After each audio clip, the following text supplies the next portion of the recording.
kena, pasti kena atas aku laknat Allah Ta'ala jika aku daripada kalangan orang berdusta apa yang aku tuduh itu. Wa lam tula ini zaujatu, sekalipun tidak berlian balik oleh isteri. Yang ni kita jumpa kemudian nanti insya-Allah lepas ni. Jadi suami bila dia berlian saja, 5 perkara ni akan berlaku. Wa yata'alaku bili'ani khamsatu ahkamin, ada 5 hukum. Pertama, sukutul haddi. Pertama, akan gugur hukuman had, ay haddul qazaf. Ay haddil qazaf, itulah had tuduh zina. Asal hukum, siapa yang tuduh zina pada orang lain tanpa ada saksi 4 orang, satu kes. Jadi istilahnya tak boleh datangkan saksi, dia akan dikenakan hukum haddul qazaf 80 kali sebatan. Antara yang boleh menggugurkan dia, saksi ada 4 orang lagi, ataupun orang yang dituduh tu memang mengaku betul saya telah berzina. Jadi sekalipun tak ada saksi, dikenakan hukuman di atas ikrar daripada orang dituduh. 2. Kes kita duk bicara ni yang ketiga. Apa dia? Suami sanggup berlian setelah dia bersumpah 4 kali dengan nama Allah Ta'ala, dan kali kelimanya dia sanggup mengungkapkan kataan li'an tu, wa alayya la'natullahi in kuntu minal kazibin fima ramaitu bihi. Baik. Jadi gugur had qazaf ni. Yang ni pun ada had, kita akan belajar nanti pasal kaedah-kaedah juga, syarat-syarat juga, antara boleh hukum sabit semua ni, qazaf apa seumpamanya. Khasnya kita belajar ni bab hukum hudud. Nak tuduh zina, orang yang menuduh zina ni kena hukum hudud 80 kali sebatan kalau tak ada saksi, tak ada ikrar daripada orang dituduh. Atau masalah suami tuduh isteri ni, dia sanggup melakukan li'an setelah sumpah 4 kali.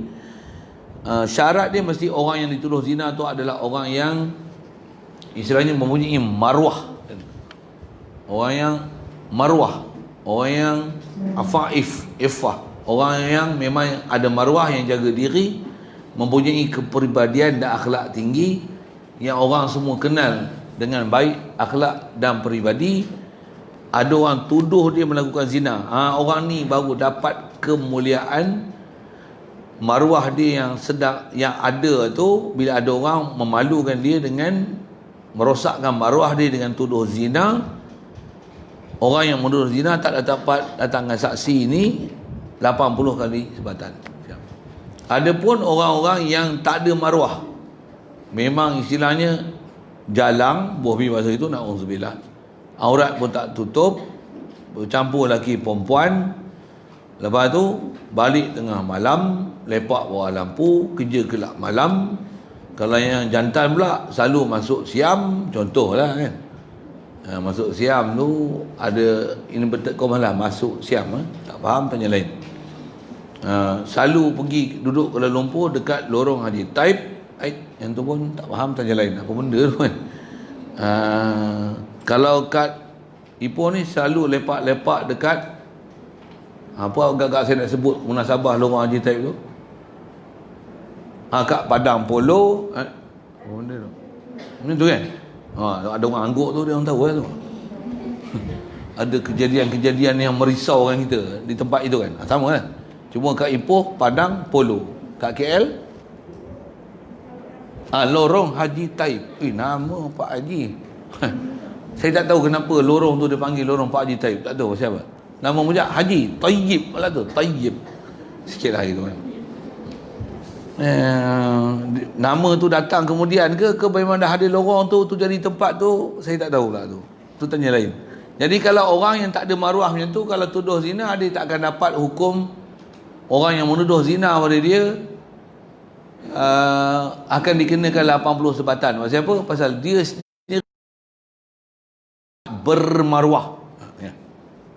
Tu ada pelajaran dia. Panjang umur jumpa nanti bab hukum hudud. Panjang cerita tu pasal dia masalah mahkamah kelahi apa macam ni, selesai. Atas kita bicara ni, kita fokus pada bab li'an saja. Jadi pertama, hukum hudud tu gugur 80 kali sebatan. Inkanas muhsanatan, tu disebut sini sekali lalu. Jika adalah orang yang dituduh tu inkanas mula'anah tu muhsanatan,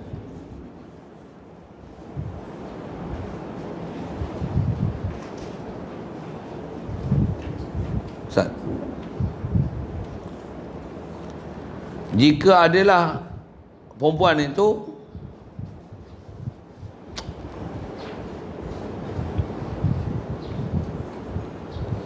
ya khamsatu ahkam sat sukutul haddi ay hadil qadhaf lil mula'anah anhu in kanat muhsanatan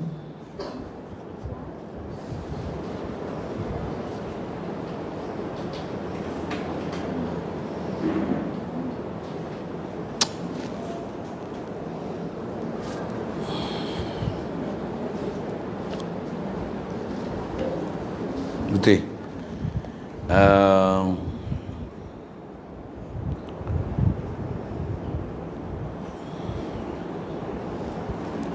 Cuma ibarat ni kalau saya syarah lagi panjang pula kan. Gugur had tuduh zina 80 kali lil mula anah anhu bagi orang yang dili'ankan daripadanya. Maksudnya suami yang berli'an tu. Mula anah anhu. In kanat, jika adalah kanat tu kalau ikut kembali pada mula anah, tapi maksud dia suami. Muhsanatan, orang muhsan. Apa maksudnya? Suami ni orang merdeka. Muhsan di sini dengan mana harair. Dia merdeka. Pasal orang merdeka kena 40 kali sebatan. 80 kali sebatan. Wa sukutu ta'zir, dan akan gugur hukum ta'zir tuduh zina in kanas ghaira muhsanatin, jika adalah orang yang menuduh zina tu, yang disanggup berlian tu ghaira muhsanatin, tidak muhsanah. Maksudnya yang menuduh zina tu bukan merdeka. Bila bukan merdeka, atau istilah disebut sini kena hukum takzir. Ataupun boleh tanggung begini, maksud muhsanah tu kena hukum qazaf 80 kali sebatan gugur. Muhsanah dengan mana baligh. Kalau orang tak baligh, dia tak kena hukum hudud, dia kena hukum takzir. Jadi muhsan dalam istilah Arab ni, khasnya dalam bab hukum hudud, dia ada beberapa makna. Kalau kat sini faham ni, makna baligh lah, munasabah sekali. Kalau makna merdeka satu hal. Dah ada muhsan dengan makna telah berkahwin, tapi sini bukan maksud dia. Sini dia terjemah muhsan gitu je. Saya tak pegang hasiah dia, tapi saya ingat saya itu maksud muhsanatan di sini baligh. Jadi kalau seorang yang tuduh tu dia baligh, dia muhsan, baligh, berakal, dia tuduh isteri dia berzina, dia berlian, gugur hukum 80 sebatan tu pada dia. Kalau yang menuduh zina ni dia bukan muhsan, dengan mana dia kanak-kanak, jadi dia nak hukum hudud tak boleh. Jadi dia ada kena hukum takzir. Akan gugur hukum takzir di atas kanak-kanak yang dia belum baligh, dia menuduh isteri dia berzina. Jadi istilah nama ghairu muhsanah, dia tak ada hukum hudud. Pasal hukum hudud hanya akan kena pada orang yang baligh dan sempurna syarat dia. Jadi kalau tak cukup, dia akan kena hukum takzir. Saya sebut hukum macam tu. Bab ni pun saya nak sebut lagi panjang-panjang sangat kan. Sekali lalu sebut itu. Kalau bab merdeka, saya ingat saya macam ni. Kalau suami yang menuduh isteri berzina tu, kalau semata-mata tuduh dia tak lian, dia kena 80 kali sebatan. Kalau suami itu ialah hamba, dia tuduh isteri dia berzina, tak ada saksi, dia akan kena 80 kali sebatan. Pasal orang yang hamba, dia dapat separuh daripada hukum hudud pada orang merdeka. Jadi muhsan di sini bukan makna merdeka. Bukan. Pasal muhsan ni dalam bab kita bicara bab hudud ni, ada muhsan dengan makna merdeka satu, ada muhsan dengan makna baligh satu, ada muhsan dengan makna harair, ada muhsan dengan makna balighin, ada muhsan dengan makna mutazawijin, muhsan dengan makna orang dah berkahwin. Pekah selalu dobit macam ni, dia memang rumit sikit, nak kena ingat tu. Pasal lafaz yang sama tetapi mempunyai makna yang berbeza. Saya nak sebut Quran, tempat nak rujuk tak ada. Nak apa boleh ingat? Ustaz. Quran ada senang.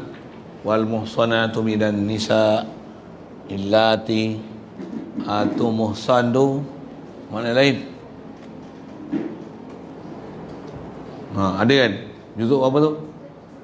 Juzuk 5. Alif lam mim sayaqul tilka rusul lan tanalu wal muhsanat kan?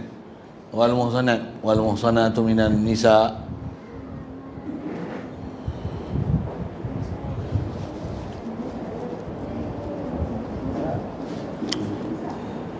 Saya sebut lambat lah. Betul. Ada Quran tak? So orang ni semua hafal Quran dalam kepala. Sorry. Tak apa, biar lu. Siap pun tak apa. Saya nak cerita ada muhsan dalam Quran sendiri, ada muhsan dengan mana orang merdeka. Ada muhsan dengan mana baligh, ada muhsan dengan mana orang yang dah berkahwin. Selalu yang kita dengar, kalau orang berzina, agak ada hukum hudud yang kita dengar macam ni kan. Berzina, dia dah kahwin, dia kena rejam sampai mati. Kan? Tu dia panggil zina muhsan. Kalau zina yang tak muhsan, maksudnya dia belum kahwin, dia zina, dia kena hukum sebat 100 kali. Tak bisa dengar istilah tu. Nak sebut perkataan muhsan tu. Kalau sini, atas kita faham muhsan ni, sini mana balik. Jadi kalau suami dah balik, dah suami mesti dia kahwin kan. Tu nama muhsan pada itu bukan masalah dia kahwin tu, tapi masalah balik dia tu.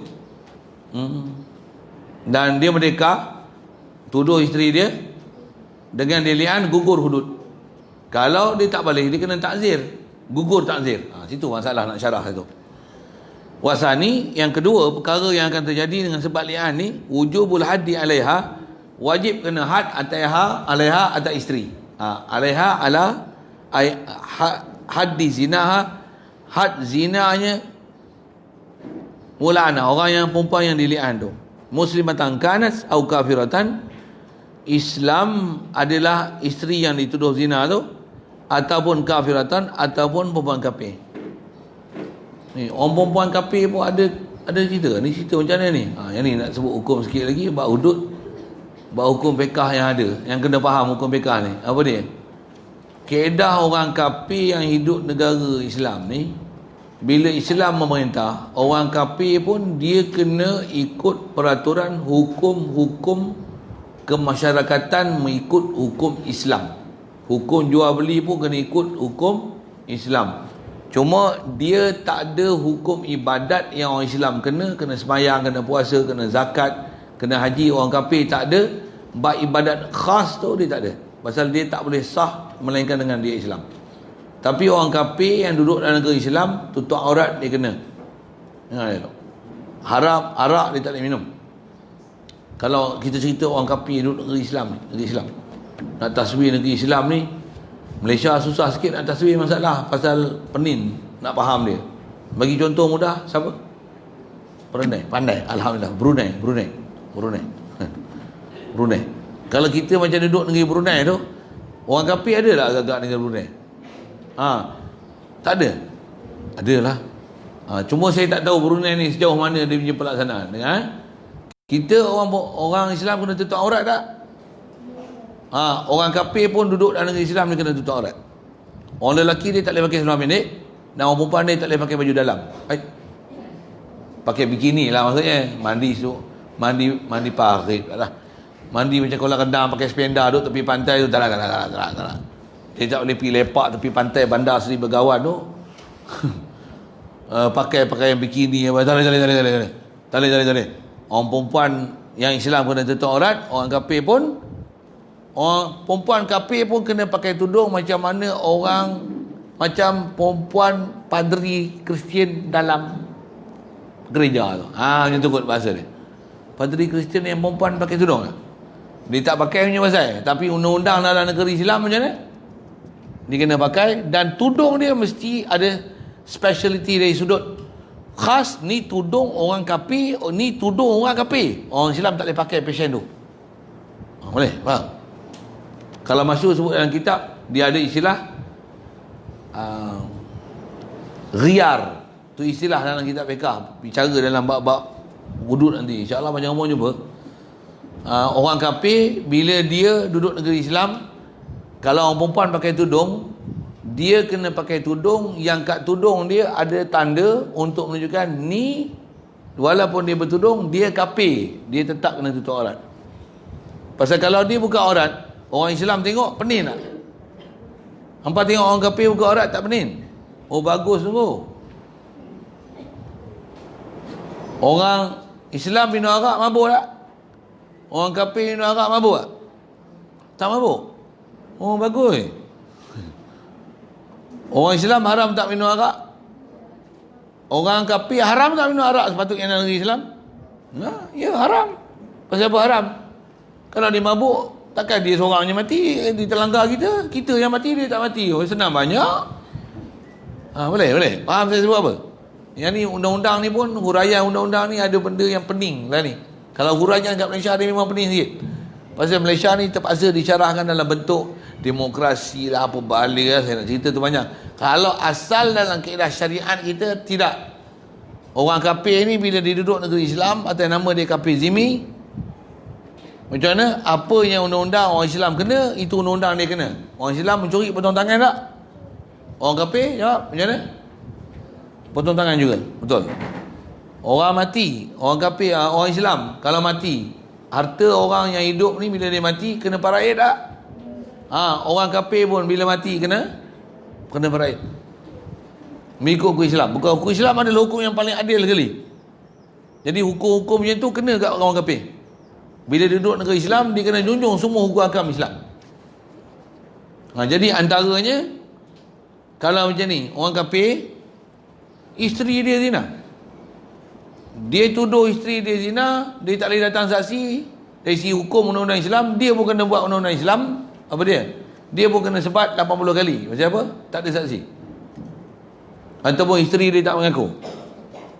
Dari segi hukum li'an, suami pun ada li'an, tapi sumpah dia sumpah cara dia. Dia tak adalah sumpah wallahi billahi tallahi. Tapi dengan sebab dia berli'an, undang-undang tu ada. Saya nak urai sekali lalu yang saya sebut itu. Bila dia berli'an juga, maka bila dia sanggup berli'an walaupun saksi tak ada, isteri dia yang kafir, itu yang disebut yang fiqh macam ni, sekalipun isteri itu kafir ke Islam ke, isteri bila dia tak berli'an selepas ni, yang ni kita akan berjaga lepas ni hukum ni nanti, isteri akan dikenakan hukuman rejam sampai mati. Bila suami sanggup berli'an, bila isteri tak berli'an nanti, untuk balas balik di atas li'annya suami dengan tak bawa saksi, di atas kes li'an kita bicara ni,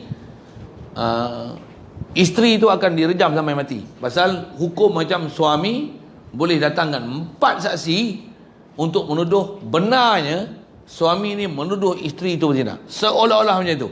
Li'an ni menepati 4 saksi. Bahkan bila li'an, dia kena 4 saksi. 4 kali sumpah tu menepati 4 saksi. Dia sebut wa alayya la'natullahi in kuntu minal kadzibin ni. Li'an ni power dia macam saksi 4 orang.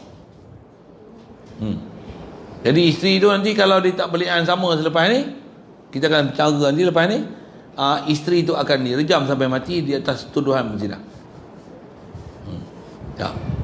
Jadi sambil itu saya nak menyebutkan ada orang kafir yang dia kena ikut undang-undang Islam.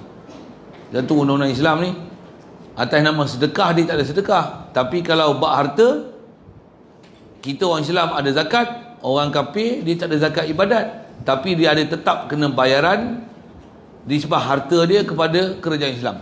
Ada dia panggil bayaran muasyarah, usyur. Ada bayaran bak tanaman yang dipanggil hasil kharaj, daripada hasil mahsul pertanian yang diusahakan, biji-bijian ditanam, jagung, padi, gandum. Dia ada satu bayaran yang dia kena bagi atas kerajaan Islam atas nama kharaj ataupun al-usyur.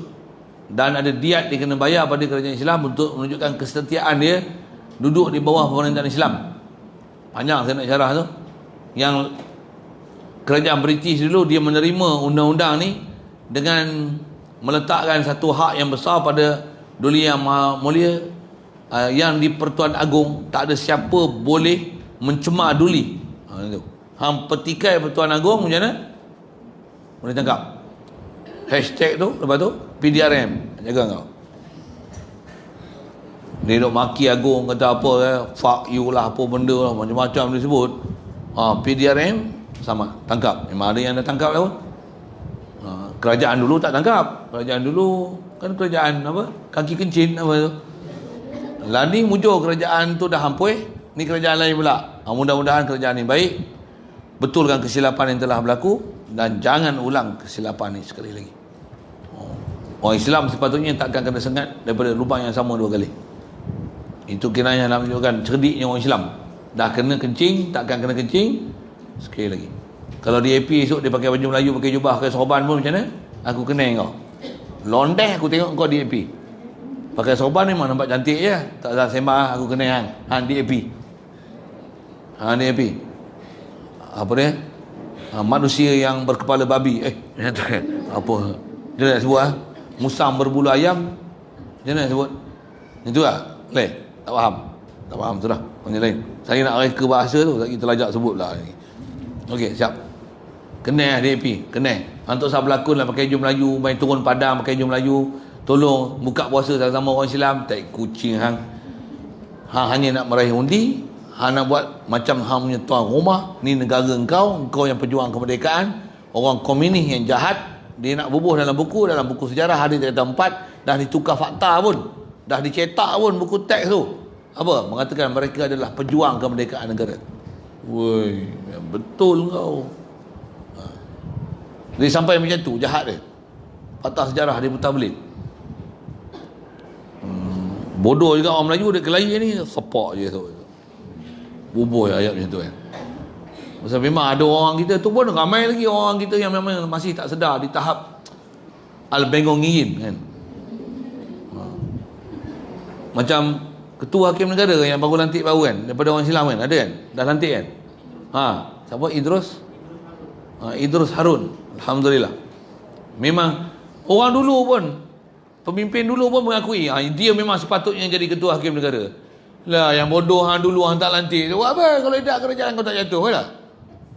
Dia orang ni. Tu mesti nampak dia orang ni walaupun ada kuasa tapi tangan-tangan mereka seolah-olah kudung, mulut mereka telah digam. Nampak seolah-olah itu. Memang macam tu. Itu petunjuk, indikator yang boleh dipaham. Kalau memang dia boleh bersuara dulu, dia bersuara lama dah. Tapi tak bersuara pun. Tengok-tengok. Ketua polis yang dilantik untuk menangani jenayah pun, dia telah letak jawatan dengan sukarela kan. Betul kan? Tanpa paksaan. Ini memang kerelaan diri dia. Untuk meletak jawatan tu. Pasal dia tahu, dia bukan orang yang layak dan boleh mengenal pasti siapakah yang dikatakan peganas dalam negara ni. Dia tak kerti. Tapi dia telah dilantik. Mesti ada tangan-tangan ghaib yang telah melantik dia dulu. Mesti ada. Pasal dia pun mengaku. Memang tengok bukan ahli pun. Patutnya bagi siapa tu? Datuk Ayub Khan. Semua pakat mendesak lah ni kan. Tengok tu. Dia naik tu, kita akan tengok siapa yang sepatutnya yang nama pengganas tu akan tertangkap. Pasal memang pakar. Dia pakar dalam bab undang-undang dunia ni dan dia pakar dalam bab undang-undang agama. Dia reti dalam agama ni siapa dia yang dipanggil teroris tu. Siapa yang nabi pengganas yang kalau pahaman ni menular dalam masyarakat akan kacau bilau, berpecah belah. Antaranya Wahabi. Untuk Wahabi takut tu. Kita tengok nanti Wahabi takut tu mana. Pasal Wahabi masa dulu dia berani. Dia orang sampai nak saman saya. Pasal saya kata Wahabi ni perlih ni Wahabi. Tak tahulah dia orang nak teruskan tak teruskan. Pasal memang report dah ada. Dan memang ada pegawai yang dah menghubungi saya untuk diambil statement daripada saya di atas pertuduhan saya memfitnah perlih negeri Wahabi. Macam tu. Tapi buat masa ni sampai lah ni tak ada apa-apa lagi lah. Dia kata asalnya dia panggil saya pergi Arau, pergi perlih untuk ambil statement. Dia telefon saya kata macam tak ada akal je. Saya bawa itu ayat saya. Macam tak ada akal, tak relevan. Macam Kelah Hulu ni tak ada balai polis untuk saya nak ambil statement daripada saya. Tak apa. Buat dia beralah tak apa, nanti saya akan turun untuk turun ke Kelah Hulu. Sebulan dah rasanya tak ada turun apa pun lagi. Pasal tunggu kerajaan tukar balik kot kan. Kalau kerajaan yang ada ni saya tak tahu kot dia nak teruskan tak teruskan ke.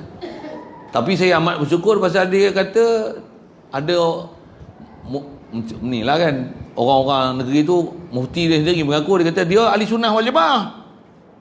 Mujur ahli sunnah wal jamaah. Kita pergi negeri dia esok, kita buat style ahli sunnah wal jamaah lah. Talqin, zikir, tak ada masalah. Zikir ramai-ramai kan. Kita pergi rombongan 10 bas, pergi kat masjid negeri dia tu, afdalu zikri fa'lam annahu la ilaha illallah, la ilaha illallah. Salah tak ahli sunnah wal jamaah? Salah tak? Tak ada. Kita buat arau berselawat. Dah ahli sunnah wal jamaah, bukan masalah apa selawat. Dia kata bid'ah, tak ahli sunnah wal jamaah lah kau. Boleh faham? Jadi nyatalah tak yang masuk mahkamah lah. Kita pula panggil dia masuk mahkamah. Tu saya tak tahu lah. Saja bunyi gitu sikit kan. Ni apa cerita ni? Macam mana boleh cerita situ? Tak tahu. Nak cerita ada hukum yang mesti dipatuhi, diikut tu kan. Nah, asal sebut orang kafir bila duduk negeri Islam, dia kena pakai peraturan Islam. Tu yang orang kafir, orang perempuan kena pakai tudung. Ya, kena pakai tudung. Dia tak boleh buka aurat. Ni hukum apa ni? Dengar saya sebut kita kalau negeri Islam lah, orang lelaki boleh berjanggut tak? Tak ada masalah. Tapi kita duduk Malaysia pun, orang lelaki tak boleh ada janggut. Siapa? Polis, askar, cikgu-cikgu, tak boleh kan? Mana boleh? Semua kena cukur. Padahal undang-undang Islam kita tak ada masalah apa pun. Tapi undang-undang berhenti setelah dipakai. Bahkan tengok bila kita masuk negeri orang putih, sampai kita bukan polis, bukan askar pun dia tak bagi ada janggut pula. Boleh? Faham? Bahkan undang-undang kita dengar cerita apa undang-undang kita boleh pakai serban tak? Sing boleh pakai serban tak? Sing naik motor. Tapi kita orang Islam pakai serban salah. Pasal undang-undang macam tu. Undang-undang hanya membela kaum Sikh dan Punjabi pakai serban naik motor tak apa, menggantikan topi keledar pasal ni ajaran agama Sikh dan Bengali dan Punjabi. Tapi dalam undang-undang Malaysia tak tulis orang Islam boleh pakai serban pasal ni adalah pakaian agama orang Islam. Orang Islam pakaian dia ialah pakai serban. Tak ada dalam undang-undang tu. Oleh kerana itu JPJ polis ada berhak menahan, lepas tu saman siapa-siapa orang Islam bila IC dia Islam, macam mana? Dia pakai serban, boleh saman kerana tak pakai topi keledar. Tapi kalau ada Gobinder Singh, Arab Singh, Sing. Macam mana? Yang ni tak apa. Sekalipun Singh dia tu bukan balut macam serban tu. Singh dia tocang depan aja. Tak boleh di saman. Pasal apa? Undang-undang membenarkan mereka memakai sing tanpa pakai undang-undang Malaysia lah tu. Undang-undang Malaysia kelakar kan. Sepatutnya macam mana? Orang Islam pakai serban tak apa, sing pakai serban saman. Boleh faham saya apa? Kan kelakar kan undang-undang kita kan. Saya syarah tu panjang. Yang ni kena bincang dalam mahkamah ni. Buat betul-betul perundangan undang-undang tu. Macam-macam ni. Macam tu yang ada kerajaan yang stabil esok, buat balik undang-undang betul. Yang sivil ni bagi betul yang sivil. Dia macam double standard. Double standard tahu tak? Double standard. Dia ada dua level. Orang Islam pakai serban tak boleh. Orang kafir pakai serban boleh pula. Orang kafir berzina boleh. Orang Islam berzina tak boleh pula. Bukan nak minta lesen berzina, tapi sepatutnya macam mana orang Islam tak boleh berzina, sambung.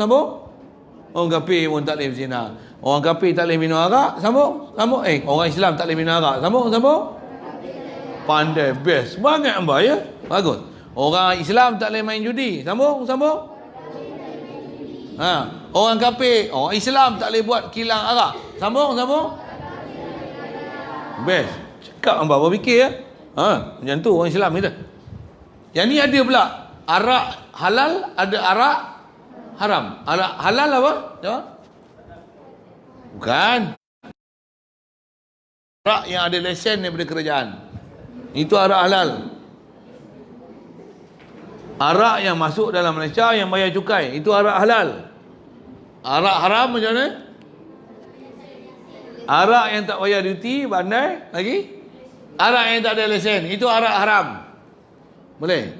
Judi haram macam mana? Judi haram. Judi yang tak berdaftar di bawah kerajaan. Judi halal. Yalah. Judi halal.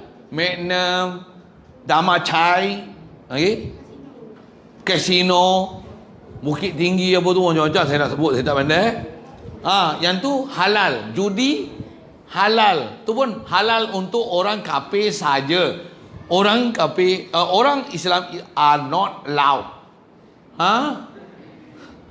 Haram untuk orang Islam saja. Orang kafir tak haram. Siapa ajak itu macam punya agama mah. Tak betul lah. Betul kan? Betul kan? Saya cakap betul kan? Betul kan? Patutnya judi elok ke tak elok? Arak elok tak elok? Zina elok tak elok? Tak elok kat orang Islam, tak elok juga tak kat orang kafir? Okey. Yang ni panggil budak-budak ni masuk bicara dalam mahkamah, orang rasa menang kes lah. Kita bicara dalam parlimen, budak-budak ni cerdik. Buat panggil buat-buat tu dah lah tak datang dalam parlimen. Ponting aja. Pula tu yes man bodoh ya. Panggil budak-budak ni. Panggil adik seorang, padan lah. Adik kan? Panggil adik seorang wakil. Ustaz Zaini. Ahmad Zaini pun panggil Muhammad Adib juga. Adib anak saya ada seorang Adib juga kan. Tapi Adib tak mari hari ni. Saya Muhammad Adib, ni Ahmad Adib, bagi Adi Bain, dua Adib. Kan Adi pun seorang kan, dua Adi Bain ni, Adi Bain ni kan. Dua Adib, satu Ahmad Adib, satu Muhammad Adib. Hantar dia orang je. Satu Ustaz Zaini, satu Ahmad Zaini. Eloklah tu. Okey. Kita melawak sikit dengan Darul Furqan ni. Apa cerita ni? Tak, memang belajar itu. Kita cerdik. Orang Islam ni dia waras berfikir. Kalau masuk cara berbicara betul lah. Betul logiknya. Mantikinya tu kena. Kenapa pula orang Islam saja haram minum arak? Apa pula? Orang kafir boleh minum arak. Siapa dia ajar gitu? Ingat orang Islam minum arak mabuk. Orang kafir minum arak tak mabuk Kepala tak engkau. Kita tengok kejadian duk berlaku. Yang duk mampu orang Islam. Yang melanggar orang kafir. Mana tak mampu yang orang Islam? Orang Islam yang mampu kena langgar, naik kancil. Naik Proton Zaga. Yang kafir yang langgar naik apa? Sebut. Hilux, pandai. 4-wheel drive. Naik apa? Ford. BMW. Porsche. Yang ni kancil kena dengan Hilux. Macam gajah kena dengan kancil lah. Penyek. Boleh? Salah dia nanti siapa? Pasal tak pakai tali pinggang geledah. Pasal apa? Tak ada bubur seat baby. Bukan hak salah hak mabuk tu. Boleh faham? Saya sebut apa? Inilah undang-undang sivil yang naklah dibetulkan. Setuju? Celik dia orang ngaji buat ni kan. Dia memang kena celik pun sebenarnya. Dia kadang-kadang mengaji ni ada waktu tu patutnya kena rehat. Tadi dah habis rehat dah. Dalam kelas pun dah rehat dah. Dia apa rehat lagi? Tu dia cergas balik tu. Tak faham sudah. Saya peli tu kan. Okay. Baik. Muslimatan kanat au kafiratan illam tu'ani. Tula'in. Siap. Jadi asal nak sebut pasal dalam kitab ni dia sebut itu. Saya tolong hurai apa yang nak bagi maksud dalam kitab. Kalau tidak dalam kitab kita dia takkan sebut macam ni kan. Cuma undang-undang ni saya sebut tadi lah. Kalau kat Malaysia dia tak berapa macam nak disebut undang-undang ni. Pasal takut-takut lagi Bahkan kalau ada pun dia buat satu undang-undang macam percubaan nak buat hukum hudud misalnya. Kita bagi alternatif. Orang Islam kena ikut Islam, orang kafir kita bagi pilihan. Whether you want to choose our Islamic law or you want to follow the civil law. Betul macam tu kan? Bunyi dia macam tu kan? Tak ikut perkembangan, betul? Tak tahu. Dia orang ni tak kerti apa. Kan cadangan dulu nak buat hukum hudud macam tu kan? Dia punya cadangan kan? Orang Islam ikut hukum Islam, bagi orang Islam ikut Islam lah. Orang Islam Islamic law lah. Itulah yang fair untuk kita. Sesuai untuk kita. Pasal kita orang Islam ikut undang-undang Islam lah. Kau orang kafir tak mau ikut Islam, kau punya pasal lah. Undang-undang yang diwar-warkan tu macam tu. Yang tu atas teknik demokrasi je sebenarnya. Kita punya pelajaran asal dalam undang-undang Islam kita macam mana? No. Innad din indallahil Islam. Apa undang-undang orang Islam, itulah undang-undang orang kafir. Orang Islam mencuri potong tangan, orang kafir pun mencuri potong tangan. Orang Islam kena tutup aurat, pasal tak tutup aurat, yang pening, antara yang pening ni orang Islam juga yang pening. So bukan saja orang kafir pening, orang Islam pun pening. Bila orang perempuan tak tutup aurat, maka orang kafir yang perempuan pun kena tutup aurat. Itu yang saya sebut dalam istilah kitab kita. Dia ada istilah ghiyar. Ghiyar ni apa? Satu warna yang khas ada di tudung ataupun di jubah-jubah orang kafir, ataupun dengan bahasa lain nak sebut ada satu warna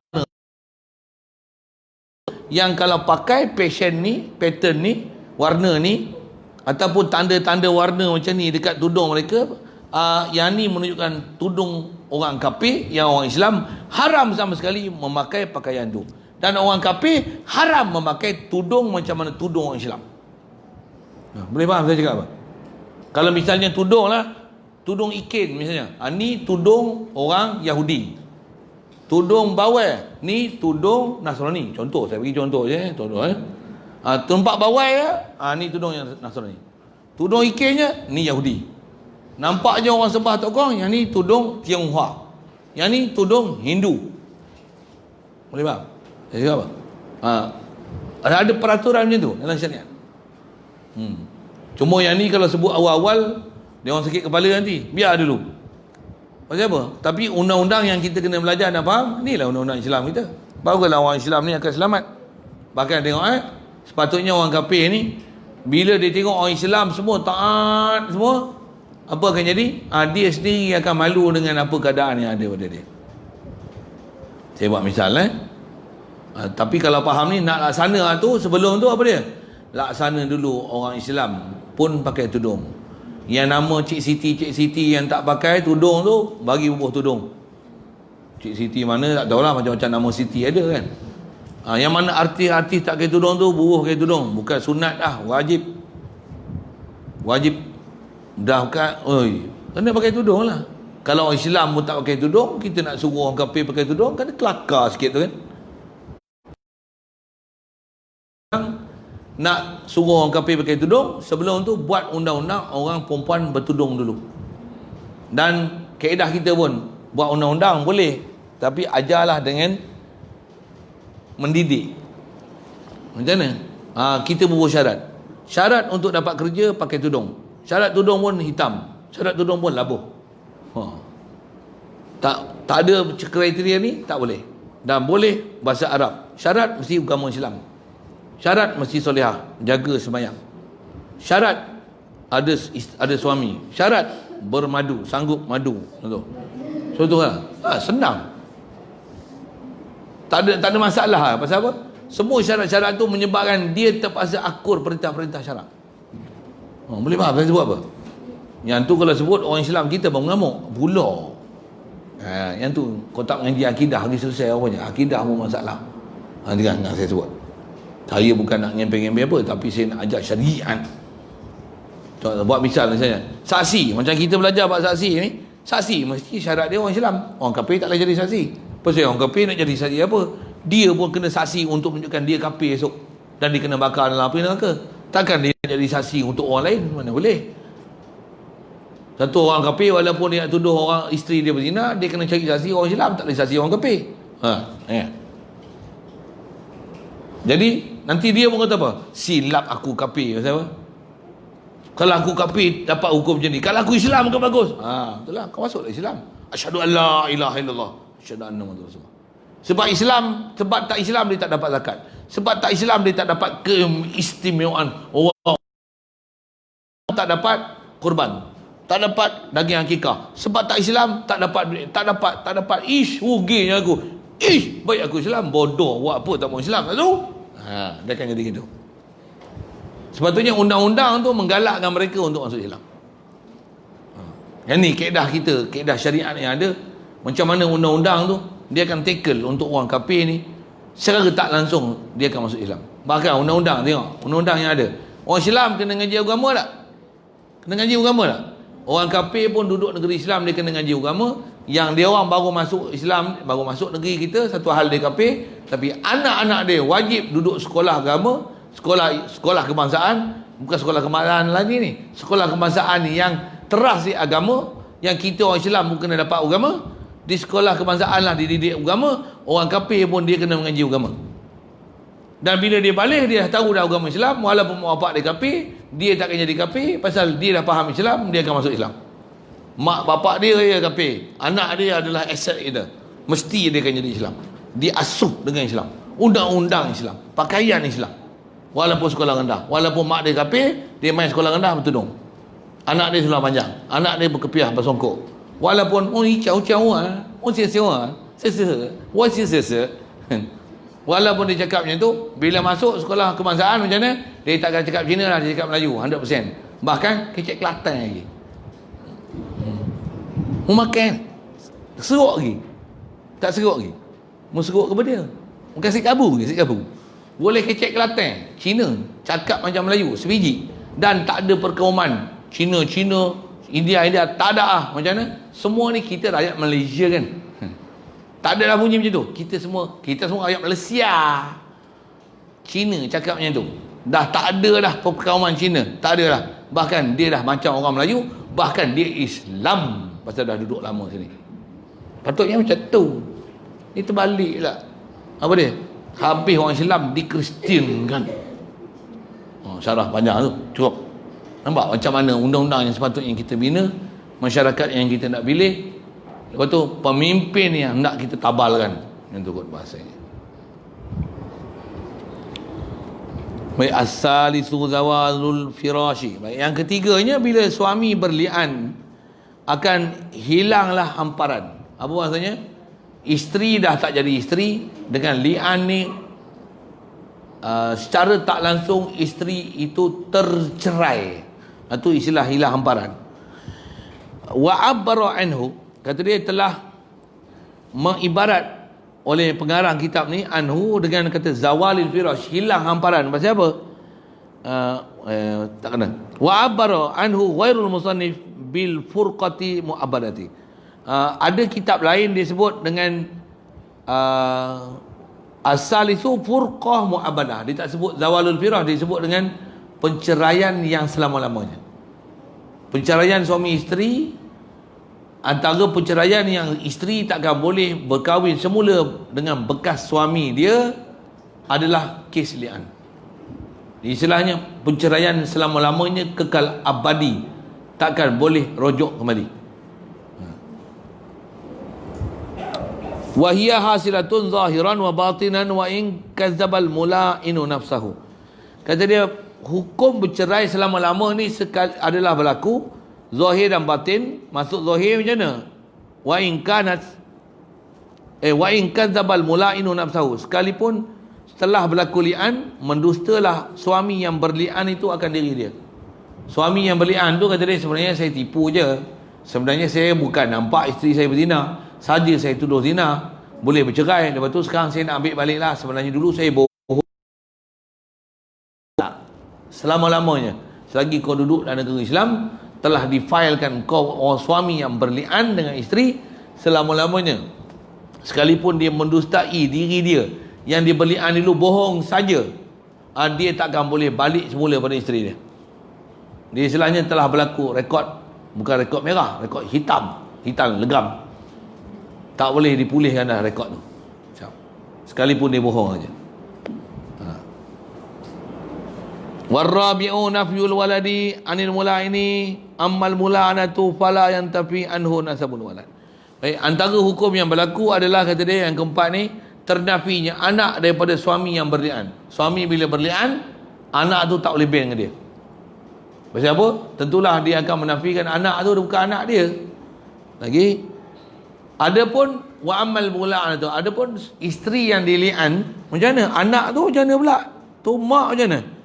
Kata dia, fala yantafi anhu, takkan ternafi daripada anhu, daripada mula anak, isteri yang telah dili'an, tak ternafi nasabul waladi, oleh keturunan anak. Satu, anak sah di bin pada mak, bin binti pada mak. Satu, Isa bin apa? Ibnu Maryam. Siapa? Anak mesti anak mak, tapi bapa kena tengok sah tak sah taraf. Dobit itu. Pelajaran panjang itu, ada bab jumpa nanti insya-Allah. Mak mesti, anak mesti yang keluar daripada mak mestilah anak mak. Tapi bapa hanya boleh dibinkan bapa bila bapa sah taraf untuk dibinkan kepada bapa. Bila tak sah taraf, tak cukup kelayakan, tak cukup syarat, maka tak boleh binkan anak ni kepada bapa. Yang tu pun ada pelajaran, dia khas bicara situ. Siap? Wal khamisu, yang kelimanya adalah tahrimul lil mula'anati alal abad. Kata dia, haram orang suami yang meli'an isteri ini, lil mula'anah, bagi isteri yang dia telah li'an, alal abad, di atas berkekalan selama-lamanya. Hatta masyhur sebut ulama, hatta dalam syurga esok pun takkan isteri ini akan berada di bawah naungan suami ini. Sekalipun misalnya isteri ini dia tak berkahwin dah dengan siapa-siapa selepas berlaku li'an ni, dalam syurga esok katalah walaupun berlaku kes li'an macam ni, dia orang dah taubat jadi baik, semua ni masuk syurga, isteri dengan suami ni takkan duduk sekali dalam syurga. Tak ada. Sampai macam tu. Ada ulama kita tafsir sampai kata dia akibat dia sampai di akhirat tu. Adapun kalau suami isteri yang berlaku perceraian biasa, tak mustahil untuk mereka akan dikembalikan sebagai satu keluarga selagi syarat dia ada iman, masuk dalam syurga. Quran bagi syarat, antara ulama tafsir sebut dalam ayat ni, walladzina amanu wattaba'athum dzurriyyatuhum biimanin alhaqna bihim dzurriyyatahum. Orang yang beriman, dan siapa ahli dia yang beriman, anak dia yang beriman, walaupun di dunia ni terpisah, tercerai apa seumpamanya, syarat mati dan ada iman, dalam syurga esok orang Ta'ala kembalikan balik jadi sebagai satu keluarga. Melainkan perempuan ada suami, dia tak akan boleh duduk satu keluarga dengan suami, tak boleh. Kalau dia layak masuk syurga pun, dia akan dipasangkan dengan suami yang satu level dengan dia untuk jadi pasangan dia dalam syurga esok, tapi bukan suami yang telah meli'an dia. Sampai macam tu dalam fiqh.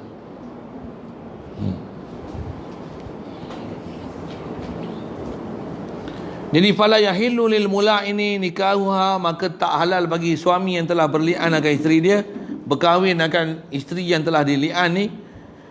Satu hal. Dan wala watwaha bil milki yamin, dan juga tak boleh untuk suami ni ataupun lelaki ni nak wati, nak pakai perempuan yang telah dili'an bil milki yamin dengan sebab memilik sebagai hamba. Dia beli orang perempuan yang pernah dili'an, yang tukut dengan bahasa dia. Laukan amatan, jikalau adalah mula anak perempuan yang dili'an tu adalah amatan washtaraha, dan membeli ia, lelaki ni beli amah yang telah dili'an tu. Siap. Saya dah sebut tu panjang, manfaat pun tak terang mana. Kalau ada masalah tanya. Saya buat misal sekali lalu tentang masalah li'an ni. Misalnya seorang lelaki, dari sisi syariat ada hukum perhambaan kita dalam Islam kita ni. Orang tawanan yang kafir dalam tawanan berpegang dengan orang kafir, bila tawan dia akan jadi ghanimah. Antaranya hukum dia, mereka ni boleh dijual beli dan jadi hamba pada orang Islam. Jadi bila beli, katalah misalnya ada seorang lelaki ni dia beli satu orang hamba, Allahumma salli wa sallim alaihi, tentu ke? Ataupun katalah macam ni, dia kahwin dengan satu orang hamba, tapi bila kahwin jadi tragedi ni, yang sampai dia tuduh zina pada isteri dia, tapi isteri dia hamba, sampai berlaku li'an, tercerai, katalah gitu. Lepas tu isteri li'an balik, jadi tak matilah perempuan ni. Bila dah tercerai, hukum alal abad, selama-lama tak boleh ambil dah, walaupun perempuan ni hamba, tak boleh ambil dah sebagai hamba dah untuk dia pakai. Lepas tercerai, dulu isteri dia tapi hamba, sekarang bila dah tercerai, hamba tu dia beli. Dulu isteri, sekarang dia beli. Bila dia beli, tetap dia tak boleh pakai hamba yang dia beli tu, pasal itu adalah bekas isteri dia yang telah dilian, sekarang walaupun telah dibeli jadi milik dia, dia tak boleh wati perempuan ni. Tak faham, biar je. Tak tahu. Pasal bab tu dia ada pelajaran ke depan. Nak sebut pun dengar je. Siap. Wa fi mutawwalati ziyadatun ala hadhil khamsah, kata dia dalam kitab-kitab fiqh yang panjang pembahasan dia ada tambahan di atas 5 ini. Minha, mana dia? Sebahagian daripada minha bin khamsah ni adalah sukutu hasanatiha fi haqqi zauji ilam tula'in. Gugurnya hukum muhsan perempuan ni fi haqqi zauji, pada hak suami, ilam tula'in, jika isteri tak berlian selepas suami berlian.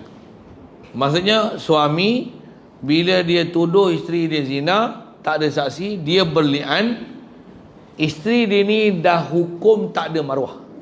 Istilah dia. Maksudnya kalau dia tuduh isteri dia berzina apa sekalipun, macam ni, suami ni tak akan di-charge menjatuhkan maruah isteri dia yang suami ni telah sanggup berlian.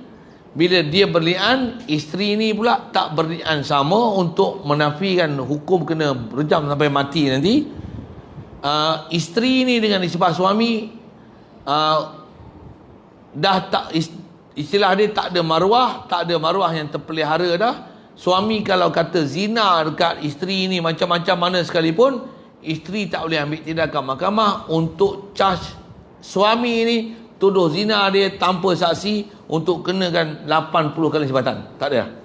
Dan tu istilahnya telah hilang muhsanatnya, hukum muhsanatnya isteri ni bila suami telah berlian.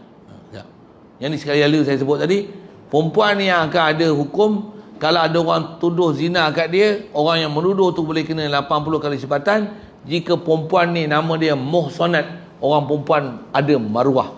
Begitu juga orang lelaki, ada dituduh kat dia orang lelaki ni berzina, tak ada saksi, orang yang menuduh ni baik lelaki ataupun perempuan dikenakan 80 kali sebatan jika orang lelaki ni nama dia muhsan, orang lelaki ada maruah. Kalau orang lelaki tak ada maruah, memang lelaki jalang, bobi bahasa gitu. Macam mana orang perempuan tak ada maruah, perempuan jalang, bobi bahasa gitu. Sorry, bahasa kasar sikit tu. Bila tak ada maruah, siapa-siapa tuduh lelaki jalang ini ataupun perempuan jalang ni atau zina, orang yang menuduh tu tak dikenakan hukum qazaf sebatan 80 kali sebatan, pasal mereka memang jalang, baik belah lelaki ataupun perempuan, masyhur kejalangan mereka berdua. Siapa menuduh mereka berzina tak kena hukum hudud 80 kali sebatan, pasal hukum orang yang tak terpelihara maruah. Satu, jangan letakkan diri di tempat jalang, baik lelaki atau perempuan. Satu, dalam kaedah kita agama Islam ni suruh jaga sungguh peribadi, akhlak, semua. Antara benda yang kita kena jaga maruah. Satu, suruh pakai kopiah. Jangan orang lelaki depan orang perempuan pun tak pakai baju, pakai seluar pendek, tambah pakai sepeda. Mana boleh. Ada ke orang perempuan orang lelaki depan orang perempuan pakai sepeda? Ada? Ada, awak tak ada, bina badan. Mana ada pakai apa? Sepeda je. Sepeda apa? Secotan gitu. Lepas tu macam mana?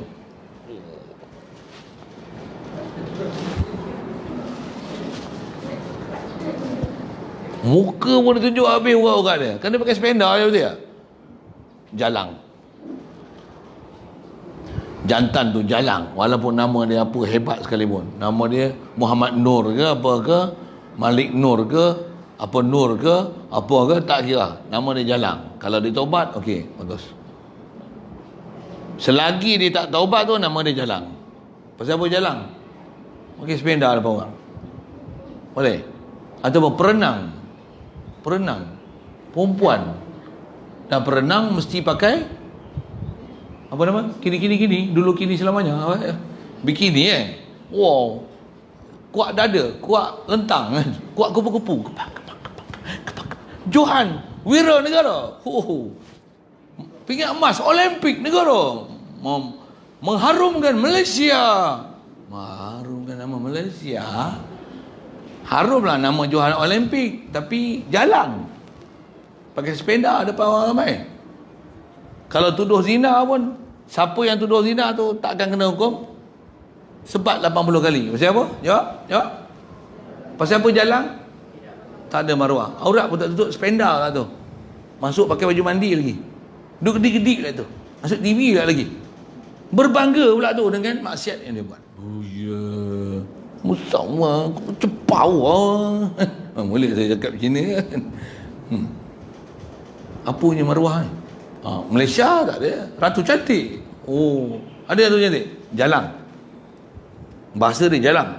Satu kita tengok dulu budak-budak ni tak tahu apa. Sejarah ada mufti Selangor dulu kan, yang telah dipecat sebagai mufti, almarhum Ishak Bahrum nama dia kan.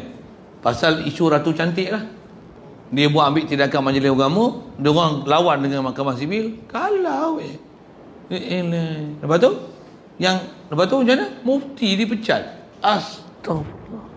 Jadi seolah-olah Ratu cantik macam mana? Boleh Ratu cantik. Malaysia memang boleh. Kan Malaysia boleh? Boleh. Malaysia? Dulu jangan buatlah kesalahan tu. Kerajaan PM ke-8 ni tak boleh ulang dah kesalahan tu. Dengar nasihat saya. Tak, memang kena ambil nasihat tu. Kau jangan buatlah kesalahan tu. Kalau kau buat baik ni, walaupun tak masuk parlimen, sekarang orang tak suka kau, kerajaan yang memang terlalu rapuh, boleh ada undi tak percaya namanya, dalam tempoh 6 bulan edah kau ni, kau buat elok-elok. Walaupun Perdana Menteri kau, Menteri Kewangan kau, Menteri Pelajaran kau ubah semua sepatutnya kau ubah, yang semua orang akan suka dengan tindakan kau. Ini minyak turun 185. Tahniah, bagus. DAP pun akan kata, kami sudah perintah 1 tahun lebih pun naik turun. You boleh kasih turun lah. Pau berapa hari mah? RM1.85 tak? Ya. 89. Sorry. Bahasa tak betul. Kan? Boleh turun. Tak. Dah nampak tu. Ketua Hakim Negara dah. Kerajaan dulu bos seronok. Yang kau tak lantik dulu tu siapa? Tunjukkan benda-benda positif tu. Tunjukkan. Kes ahli bomba yang terbunuh tu, LTTE yang dibebaskan, dibuang fail gitu aja. Menteri-menteri yang didakwa, ditutup fail, buang begitu saja. Mana rumah banglo kau ni, yang ni, rasuah ni, bongkar. Baru dia tahu kan. Mana projek-projek kereta api Pantai Timur apa semua tu yang tak diluluskan, jenis kena bayar pula ganti rugi, bongkar. Apa akan jadi tu? Memang orang sayang ni pemimpin ni tu. Tapi buat betul-betul. Jangan buat salah kali kedua. Kali kedua apa? Kali ketiga. Dulu biru, lepas tu jingga, sekarang color apa? Tak ada color, no color. Jadi corakkanlah warna yang putih. Kita reka bila bahasa tu kan. Boleh rekanya. Dulu biru, tak. Lepas tu jingga, sekarang putihkan semula. Warna-warna yang tercemar itu. Murnikan dia mengikut kehendak. Mengikut kenapa? Kehendak Allah lah paling besar sekali. Rujuklah pada ahli dia untuk bertindak dan membuat keputusan. Memang akan mendapat, jadi negara dapat keredaan Tuhan. Okay. Yang kerajaan dia bukan sementara tapi berkekalan. InsyaAllah. Baik. Wa minha ahsana. Baik, gugurnya ada maruahnya perempuan ini pada hak suami. Tapi suami je.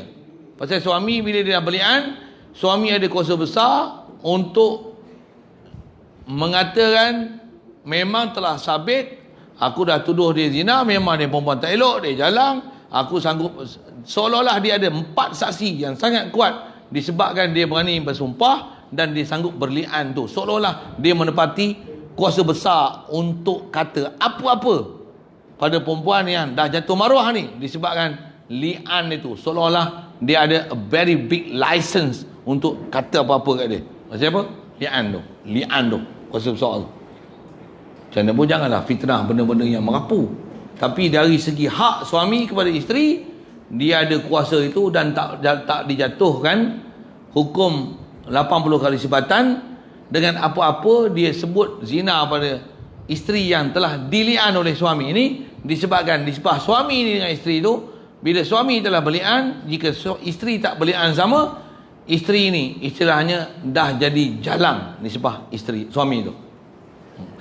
Saya saja tak guna bahasa jalang. Cuma syarat dia illam tu'la'in, jika isteri ni tak berli'an balik. Hatta law qazafaha ba'da zalika bizina lam yuhadda. Sehingga kata dia, kalau suami ni selepas daripada proses li'an tu dia tuduh lagi. Dia kata, ni dah zina dulu. Alah, yang tu pun duk zina lagi. Tahu berapa kali dah zina. Dia kata macam tu lagi kat isteri dia. Padahal dia li'an dulu, dia dah kes yang disabitkan. Apa yang dia tuduh isteri dia zina, kes yang difilekan tu. Lepas berlaku li'an tu, dia kata lagi, memang lepas tu pun dia zina lagi. Sekalipun tak ada saksi, nisbah isteri itu, bila suami ni dah berli'an, dia tuduh zina selepas tu, suami tidak akan disebat 80 kali sebatan di atas tuduhan zina tanpa saksi. Itu maksud kataan dia sebut. Sekalipun telah menuduhnya dengan demikian itu, dengan zina, tidak dia dihad, dia tidak akan dihad. Ya. Wa yaskutul haddu anha bi an talta'inu. Baik, selesai 5 perkara tu. Yang ni dia sebut ekoran daripada suami berli'an. Jadi isteri ni kalau ikut hukum, dia seolah-olah telah disaksikan ada 4 saksi yang isteri ni bersedia sajalah apa dia, untuk dihukum rejam sampai mati sekiranya dia tidak berli'an sama, berli'an selepas berli'annya suami. Kalau dia hamil, kaedah dia, kalau dia tak mau berli'an, maka anak tak salah apa-apa, kena tunggu sampai isteri ni melahirkan anak. Lepas tu bila anak ni dah cari ibu susu dia, maka perempuan ni barulah akan diserahkan pada pihak berkuasa untuk direjam sampai mati jika dia tidak berli'an. Itu institusi kita punya perundangan asal. Baik. Jadi macam mana orang perempuan ni nak melepaskan diri dia? Antara hak yang ada pada dia, ada satu lagi istilahnya li'an balik isteri kepada suami yang berli'an dia. Yang ni akan neutralisekan, yang turut bahasa dia, menetralkan hukum rejam yang sabit ke atas isteri setelah suami sanggup berli'an.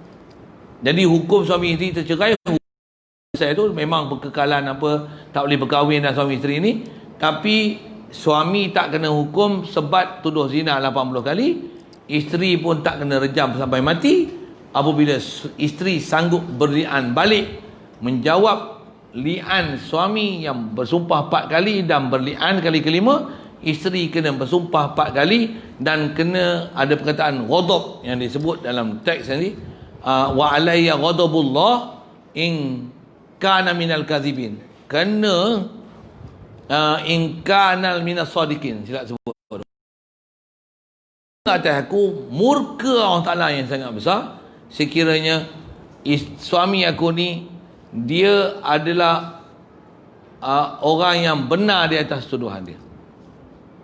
Dia akan sambung ke depan ni insyaAllah. Jadi wa yaskutul haddu anha bi antal ta'ina, gugur had, maksudnya gugur deraan hukum rejam sampai mati darinya isteri dengan dia berli'an. Macam mana dia berli'an ni? Iaitu kata dia bi an aitula inu zauju ba'da tamami li'anihi,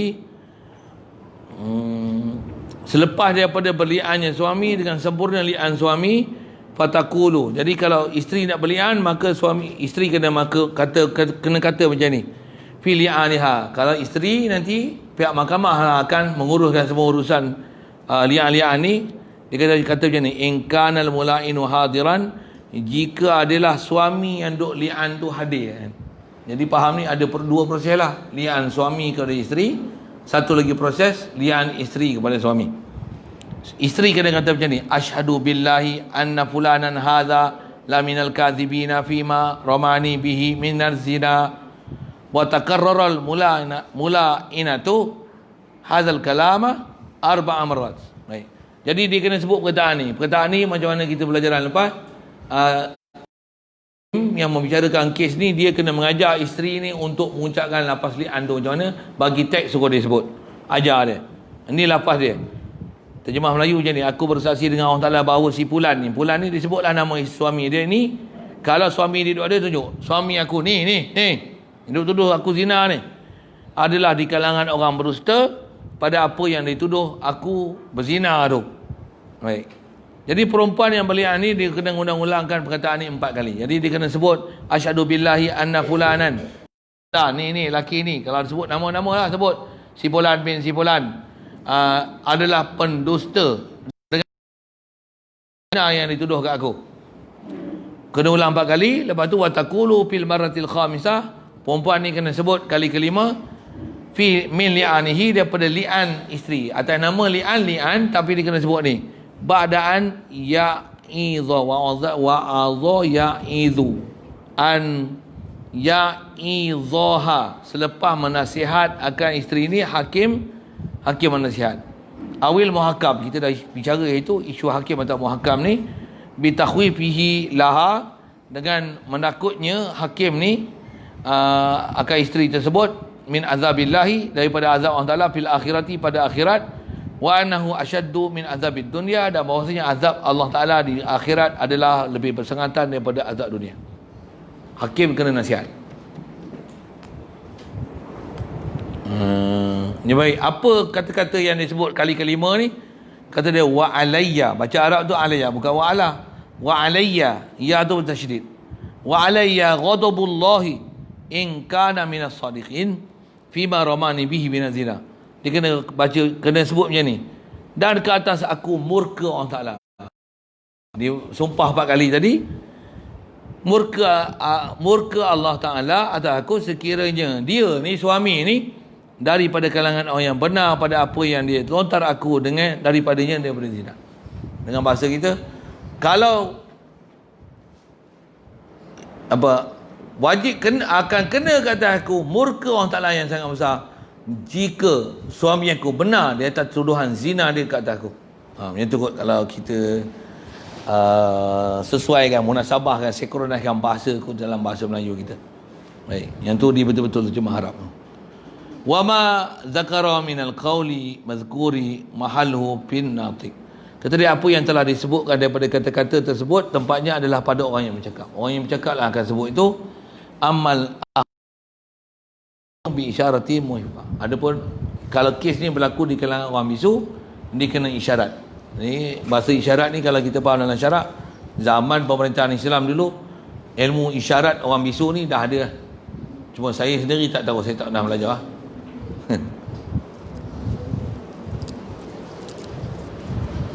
Apa macam mana saya reka itu, saya tak pandai. Okey. Jadi faham tu, hakim kena belajar ilmu bercakap dengan ilmu isyarat tu. Dia panggil. Kalau yang ni perempuan tu, ni lelaki tu.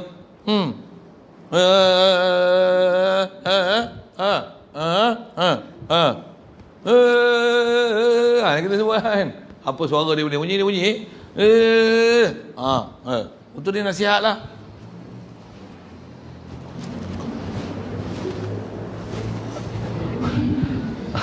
Apa faham? Kalau itu saya punya bahasa. Apa tu? Cerita azab kena api neraka kan?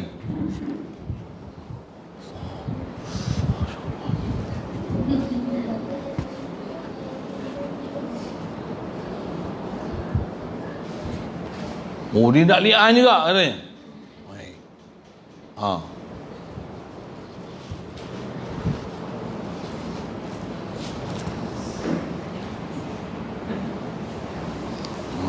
Itulah saya reka kan.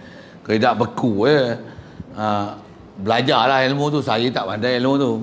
Ada guru khas kat belakang tu. Itu pandai tu. Braille tu pandai kan. Anak dia senyum tengok sebelah. Ayah dia pandai tu. Dia memang guru khas dalam bab tu.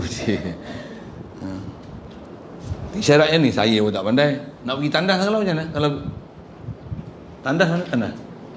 Kalau tak cakap lah tanya ni. Tandas macam mana? Macam mana nak isyarat tandas? Apa tak tahu?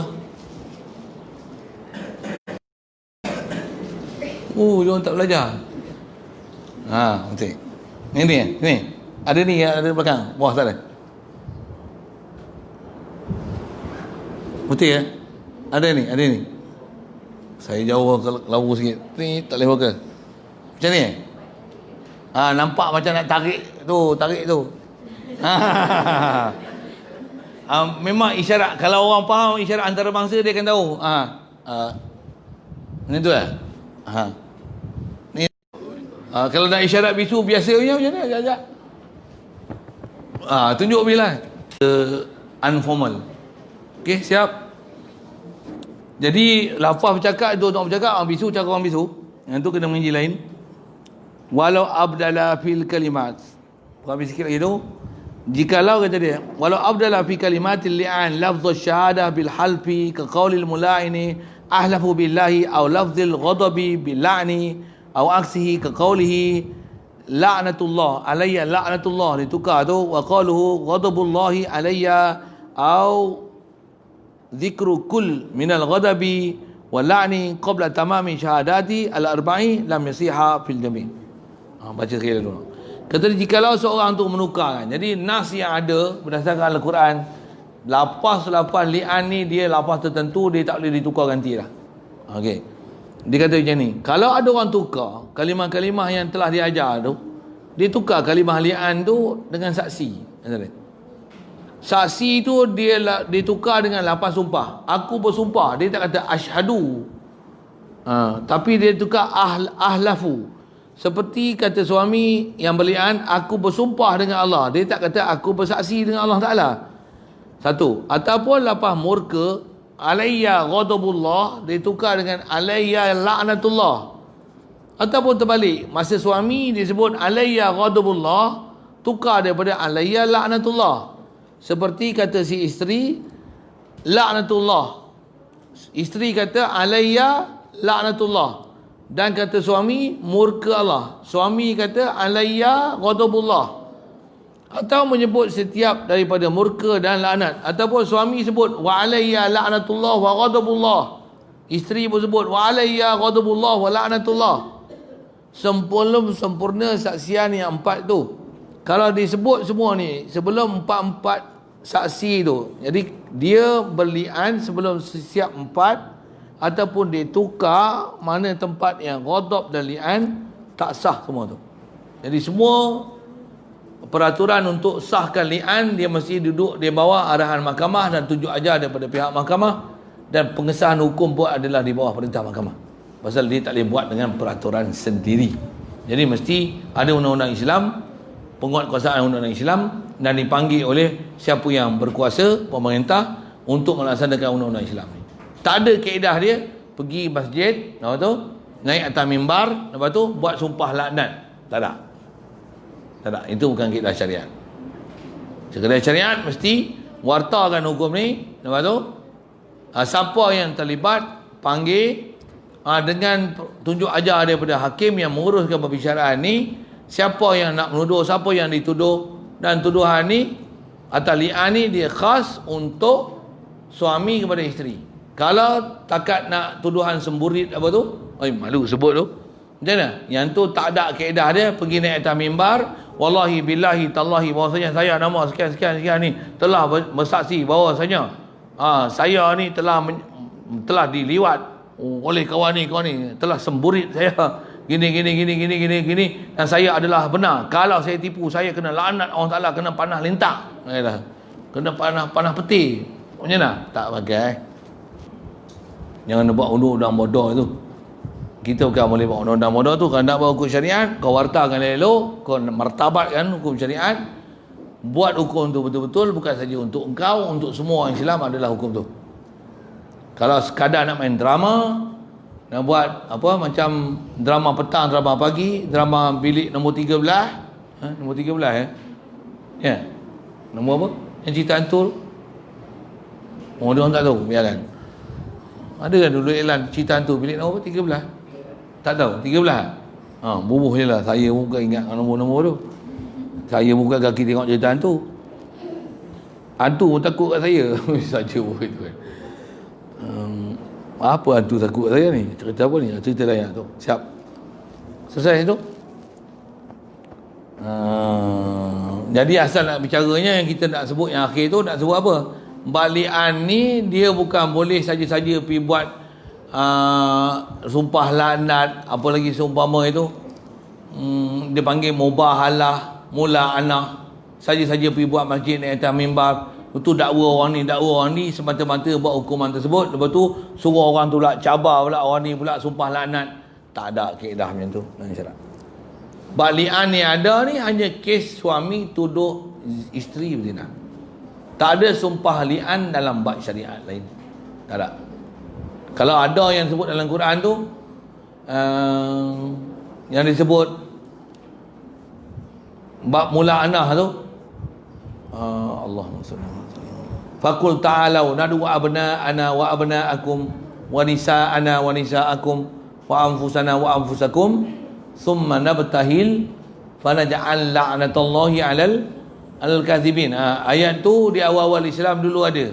Rasulullah cabar kat budak Yahudi dan Nasrani ahli kitab yang dia orang dakwa dia orang betul, Rasulullah ni palsu, memang akhlak dia baik, Muhammad al-Amin, tapi dia tak percaya yang ni wahyu Allah Taala. Rasulullah kata, macam ni, aku panggil anak isteri aku, nadu abna ana wa abna akum wa anfusana wa anfusakum, aku, anak-anak aku, isteri aku panggil, duduk setempat, engkau duduk setempat, kita doa mubahalah. Kalau kami ni betul, turun laknat sekarang juga. Kalau kau salah, kalau kau betul, aku salah, turun laknat sekarang juga. Panggil dua-dua belah pihak. Tak berani Yahudi, pasal dia orang tahu Nabi Muhammad betul. Kalau dia buat juga memang kena. Memang kena. Yang tu zaman Rasulullah. Zaman sekarang tak ada undang-undang tu. Kaedah kita lah ni al-bayyinatu 'alal mudda'i wal yaminu 'ala ma ankar. Itu kaedah ni. Mesti kaedah saksi, kaedah mahkamah, mesti kaedah perbicaraan dalam mahkamah. Kalau nak buat mesti ada undang-undang syariat, ada mahkamah syariah, ataupun tak nama undang-undang mahkamah syariah pun undang-undang negara. Yang undang-undang negara berteraskan syariah. Yang ada undang-undang naik nama undang-undang tu, pelaksanaan tu dilaksanakan untuk orang Islam, orang kafir. Kau boleh panggil dan bukan buat sendiri, mesti di bawah tunjuk aja ada arahan daripada pihak mahkamah, baru boleh urusan li'an ni dilaksanakan. Ya. Okey, itu pelajaran kitab kita. InsyaAllah sambung nanti. Faslun fi ahkamil iddah. Ada soalan? Sikit saya nak sebut ni, kalau tak ada soalan tu. Ni, masa baru ni saya ada orang soal bab ni. Ada satu orang ni, cuma dia bukan bab tuduh isteri dia berzina, tapi dia berani bersumpah laknat. Dia ada, memang masyarakat kita bab sumpah laknat ni dah jadi macam satu benda biasa kat dia. Misalnya contohlah kan, dia buat kontraktor contoh kan, lepas tu dia janji nak siapkan projek tu harga RM50,000 contoh. Lepas tu tengok-tengok dia minta RM80,000 kan. Dia minta RM80,000. Lepas tu tuan rumah kata, mana pula dulu dia kata RM50,000. Lepas tu begitu kurang ke RM80,000. Kemudian dia ni yang mengaku projek ni, dia kata macam ni, wallahi, kata billahi tallahi, bahawasanya saya memang bersaksi dengan nama Allah, saya memang tak pernah cakap bohong, memang saya minta kat dia RM80,000, saya bukan minta RM50,000. Memang bersumpah laknat betul-betul ni. Kalaulah saya menipu, saya kena panah lintak, saya kena panah peti, lani juga. Ya Allah, turunkanlah azabmu sekarang juga kalau aku cakap bohong. Memang dia bohong pun, tapi sampai berani cakap macam tu. Cuma kita ni umat Nabi Muhammad SAW dapat satu kemaafan dari sudut ni. Hang sumpah bohong macam mana pun, Allah Ta'ala tak bagi cash lah tu. Tak. Dia tak macam cerita batu belah, batu bertangkup, macam sumpah badang. Sumpah apa? Yang mak dia sumpah jadi batu tu bukan badang apa? Tanggang. Oh, badang lah, sorry. Tanggang kan? Tanggang. Itu cerita Melayu, betul ke tak betul saya tak tahu. Betul ke? Yang mak dia kata jadi batu kan? Ni, sumpah. Cerita tu memanglah macam tu, tapi memang jadi begitu kan? Tak tahu, itu mitos saja kan. Tapi dengar tu takut tak? Takut supaya jangan derhaka mak bapak, bagus. Tapi nak kata dengar umat Nabi Muhammad SAW ni, Allah Ta'ala dia tak bagi cash macam tu. Kalau umat dulu, siapa yang memang kata, ya Allah, kalau aku cakap bohong ni, kau bagilah, hantar bagi aku kena panah peti lah ni juga. Kalau umat dulu cakap macam tu, habis. Mampuslah tu kak. Kena panah lintak lah tu kak. Bahasa Kedah ni panah lintak lah. Apa faham panah lintak? Panah lintak ni mana tahu tak? Panah peti. Lintak tu dia halilintar. Bunyi short form dia lintak. Panah lintar tu halilintar tu. Halilintar ni apa dia? Bahasa Inggeris apa halilintar? Bukan storm, thunderstorm. Thunderstorm tahu? Bukan thundercat. Dia orang ni cakap je thundercat, faham je? Thundercat lah. Thundercat yang pegang pedang tu. Thundercat. Itu thundercat. Cerita kartun. Ni thunderstorm. Apa? Panah peti. Ribut peti. Panah peti kan. Umat Nabi Muhammad ni tak ada macam tu. Kalau umat dulu ya, hang bersumpah dengan nama Allah Ta'ala tu, lala tu jadi. Kalau kata, ya Allah jadikanlah aku babi. Kalau aku cakap bohong ni, memang jadi babi sungguh. Babi tonyok lah tu. Sikit. Umat dulu ada, umat Nabi Muhammad tak ada. Macam cerita Sajat tu lah. Apa dia? Sajat tak tahu. Kan bila dia pergi masuk pakai lelaki, dah sampai dia pakai telekung. Dia kata apa? Saya tawaf elok aja pun pakai telekung, tak kena panah peti pun. Jadi seolah apa? Saya pun pergi rindu, seronok pergi buat tawaf. Betul ke dia buat tu? Tak tahulah. Salah, tak betul. Contoh saya buat misal. Saya kawan-kawan saya ada sembang ni. Kata dia orang ni tak fikir ustaz ni. Dia orang hulu sikit cakap. Sikit-sikit dah semua tu. Masa ada sikit, 2-3 minit lagi. Kata je ni, tengok buat misal lah. Kita guna pilah nama dia kan. Masa nama dia popular sangat. Isu dulu pun popular juga. Saya tak ada nak kata apa-apa, tapi nak buat misal. Kalau misalnya lah, Agung kita panggil. Agung panggil. Surat rasmi keluar, Muhammad Sajat bin Kamaruzaman. Muhammad Sajat bin tau.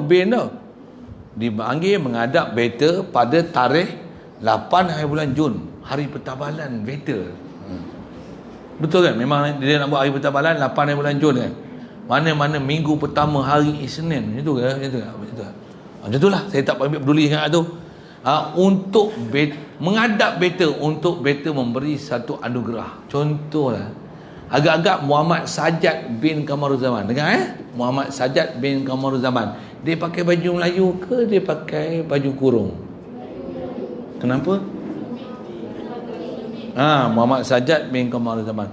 Allah panggil pergi Baitullah ni, panggil Muhammad Sajat bin Kamaruzaman ke Muhammad Sajat binti Kamaruzaman?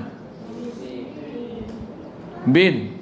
Menghadap raja dia pakai baju Melayu, menghadap Allah Ta'ala dia pakai tudung.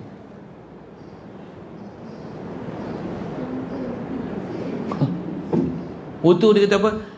Saya yang penting ikhlas ya. Ada ke kaedah macam tu? Ikhlas lain hal, tapi hukum tetap hukum. Okey, cukup kan? Jadi asal saya nak cerita tentang li'an tadi. Itu cerita li'an sana sikit, corner sikit sana. Jadi jangan berbangga dengan tak kena panah peti, tak dapat cash, kena panah lintar, ataupun jadi sesuatu kena telan bumi ke. Kalau kena telan bumi, rasa puak-puak tu taubat habis. Tapi tak ada dah. Allah Ta'ala tak bagi umat Nabi Muhammad kena azab yang cash macam tu. Memang tak ada.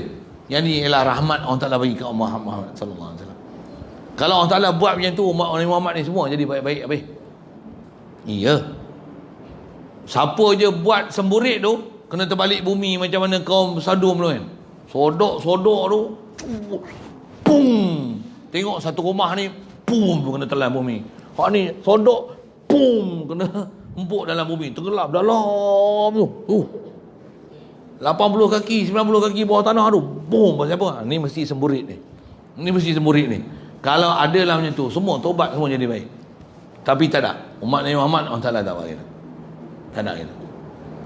Kau nak buat tak kena apa-apa, bukan bermakna Allah Ta'ala redha atas perbuatan kau. Yang tu kena faham. Jadi isu saya nak sebut tadi ialah isu apa? Dia dah bersumpah, wallahi billahi saya tak ada, memang betul ini. Kalau saya kata 50,000, saya kena panah lintak lah ni juga. Tak kena panah lintak pun, memang saya tak bohong. Saya kata 80,000. Habis-habis last ni buat macam mana? Dia mengaku balik, rupanya bukan 80,000, dia kata 50,000 ya. Waktu tu dia nak buat apa? Soalan yang ada orang tanya saya ni, dia kata macam ni, Ustaz, orang ni dia ada tak kena bayar kifarat sumpah ke dia kena makan laknat ke, sumpah laknat tu berbalik kat diri dia ke? Kaedah kita dalam syarak undang-undang tak ada tu. Dia nak sebut tu satu hal, tapi dia telah berdosa kerana sanggup menggunakan nama Allah Ta'ala, bersumpah dengan nama Allah pula untuk menegakkan benar basah dia, untuk menunjukkan benarnya cakap dia, telah menjual nama Allah Ta'ala dengan bersumpah dengan nama Allah Ta'ala untuk menyaksikan dia benar, bahkan mencabar pula kena panah lintak seolah-olah memang dia cakap betul sedangkan dia kaki pembohong.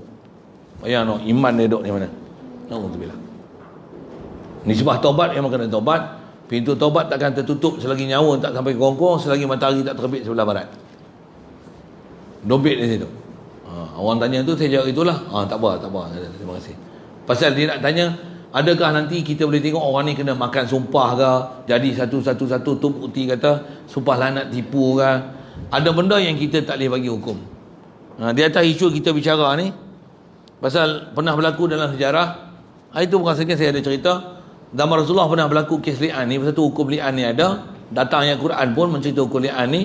Pasal memang suami telah menuduh isteri dia berzina. Suami berli'an, isteri pun berli'an. Dan Rasulullah kata, kalau anak yang keluar esok ni macam ni sifat dia, betul suami tipu isteri. Kalau anak dia keluar macam ni, isteri betul suami menipu. Bila keluar tengok anak macam mana Rasulullah sebut betul. Maksudnya suami ni betul, isteri ni penipu. Memang betul isteri ni telah berzina. Walaupun begitu, maka tak ada apa-apa hukum diambil pasal masing-masing telah berli'an. Terangkat hukum, tak ada kena rejam apa. Taklah dengan anak yang lahir tu tengok DNA apa dan sebagainya, dengan tu mengesahkan anak ni anak siapa, berbohong tipu ke. Tak dengan kaedah itu. Bahkan hukum yang telah berlaku sabit yang telah menyebabkan kekal abadi tak boleh berkahwin, itu satu hal. Tu akhirat dia macam mana? Bergantung di atas dia nak bertaubat tak bertaubat. Pintu taubat masih terbuka walaupun dia telah menipu dengan nama Allah Ta'ala, sekalipun sampai sanggup berli'an untuk melepaskan daripada azab dunia ni, semata-mata untuk membersihkan nama dan rekod dia seolah-olah dia di pihak yang benar, dan mengabaikan azab yang berat di akhirat esok, menjual nama Allah Ta'ala pula tu, bersaksi pula, mendoakan laknat ataupun ghadab murka Allah Ta'ala atas dia. Walaupun tahap tu, kalau dia bertobat dengan taubat nasuha, mengaku silap sungguh, iman balik pada Allah Ta'ala dan Rasul, mati dalam keadaan taubatnya tu, mudah-mudahan Allah Ta'ala terima taubat. Ini kaedah dia. Pintu taubat masih terbuka selagi nyawa tak sampai ke rongkong, selagi matahari tak terbit sebelah barat. Itu buat sekali lalu. Di akhirat kalau dia taubat betul-betul, lepas. Syarat dia taubat. Tapi kalau dia hanya taubat ataupun buat taubat, Allah Maha mengetahui, Allah yang memang selayaknya membalas dia. Kalau memang dia betul-betul taubat, mudah-mudahan akhirat lepas. Itu kot. Bismillahirrahmanirrahim.